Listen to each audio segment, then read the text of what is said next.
With Nina no longer running away and finally finding hope, she begins a new adventure with Sett in chapter 46.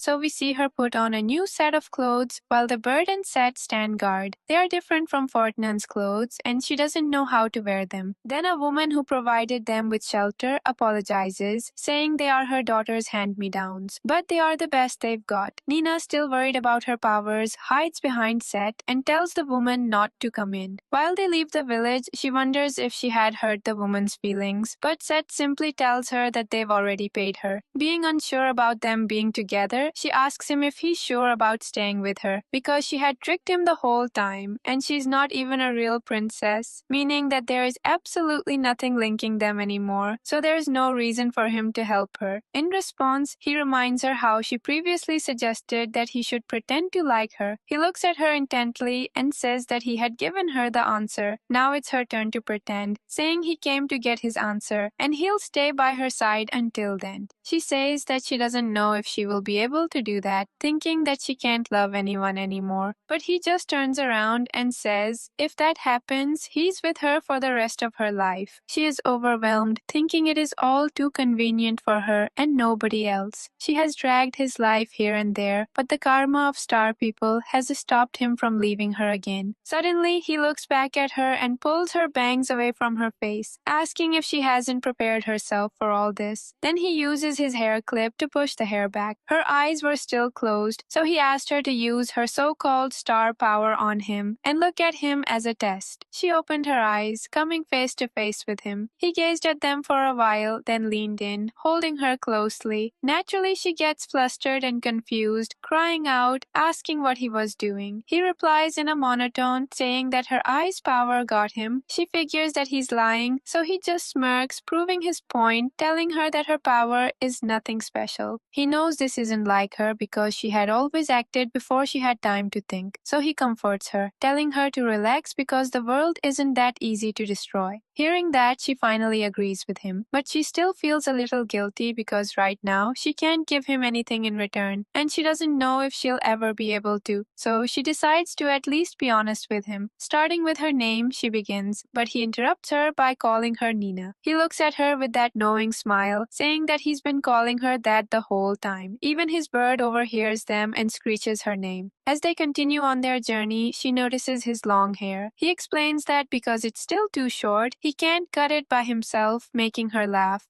Eventually, they reach the city of water, Stabia. Their main goal is to travel to Galgada by sea. The city turns out to be very crowded. Nina feels overwhelmed by the huge number of people around them and tells Sett that she wants to leave. He asks their bird, Nina, to find a less crowded area, and within seconds, she points them toward one. That's how they end up in a deserted alley. But since they still need to buy supplies, Sett decides to go back. Though seeing that she's worried, he leaves the bird behind to keep her company. As soon as she's alone, she starts to worry about being useless again. She thinks about her powers and how she still can't control them, wondering if they should even be traveling to Galgada. Suddenly, she hears someone shouting for a thief to stop. Then a man runs past her, having just robbed a little girl. The girl falls to the ground, crying and screaming that the stolen item is more important to her than her own life. For a second, Nina hesitates, unsure of what to do, but then she promises the girl that she'll bring it back and runs after the thief. At first, she worries that acting might trigger her power, but she decides she has to take action anyway. So she tells herself not to think about it and chases the thief down a quiet alleyway. She catches up to him, uses her combat skills to knock him down, and gets the stolen package back,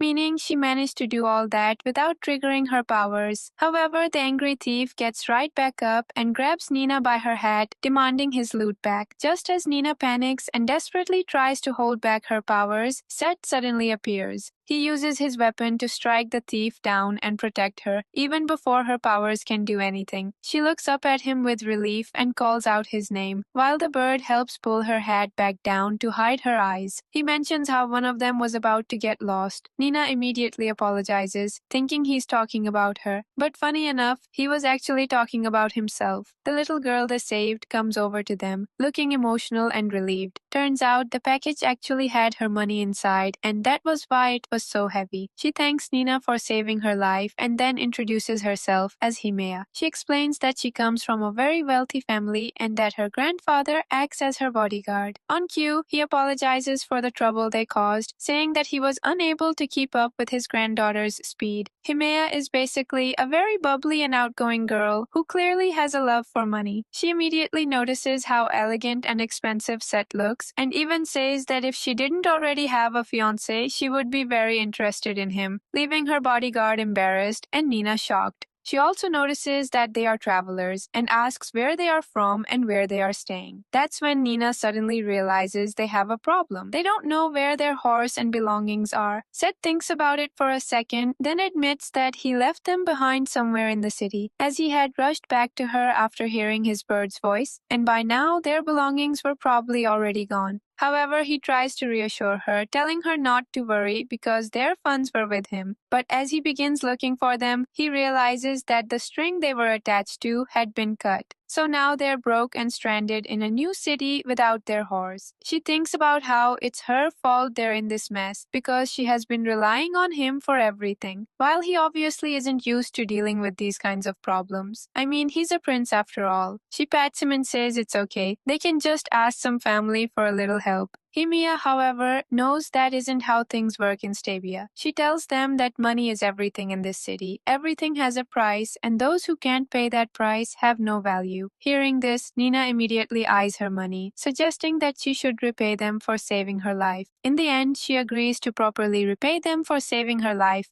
or more accurately, her money. Later, the group travels by boat through the city's canals. As they move, they learn that the rivers crossing Stabia are not only used for transportation, but are also a way of getting around the city, and that the elevation of the land is directly connected to the status and wealth of its inhabitants. They reach their destination, and a man greets them. He is the owner of a company that Himea had invested in. He agrees to help them, while Nina is surprised that a little girl can do business with adults. But she becomes even more shocked when the old man explains that in Himea's family, a person isn't considered an adult until they become a successful financier. Now that the debt was settled, Himea began to say her goodbye, adding that she might come to see Sett again. The scene shifts to their room, where Nina is relieved that they'll at least be fine for a few days, but they still need to figure out what to do about the money. Though noticing her expression, Sett asks if she's okay. In response, she smiles and says that she has to get used to it. Plus, she had asked him to stop her if she's about to hurt someone, to stop her for good. He promises that he won't leave her by herself. She smiles sadly and leaves the room to get some fresh air. She knows she should stop overthinking because out of everyone, Sett could definitely pull it off, but she still can't let it get to that point. As she thinks about the powers of the stars that only hurt people, she wonders why she was even born with them. Then suddenly she hears people chasing someone and a boy comes running out of the bushes. Surprisingly, it's Saji, the same boy who betrayed her at the beginning. He's just about to call out her name, but the people chasing him catch up and he runs away. And unfortunately, that's where the chapter ends. I know it's a bit of a cliffhanger, but I think this reunion isn't going to be a bitter one. In fact, I think it'll be similar to how Nina slowly built her friendship with Anne in Golgotha. Speaking of Anne, here's this cute little panel of You're Missing Her. Alright, I guess that's it for this video. I hope you enjoyed it. Thank you for listening to me. Take care of yourself and goodbye. And the lows, no, you'll never be the same. I don't really wanna hurt you, but I can't control the pain. If you're sticking by my side, maybe we could be okay. Okay,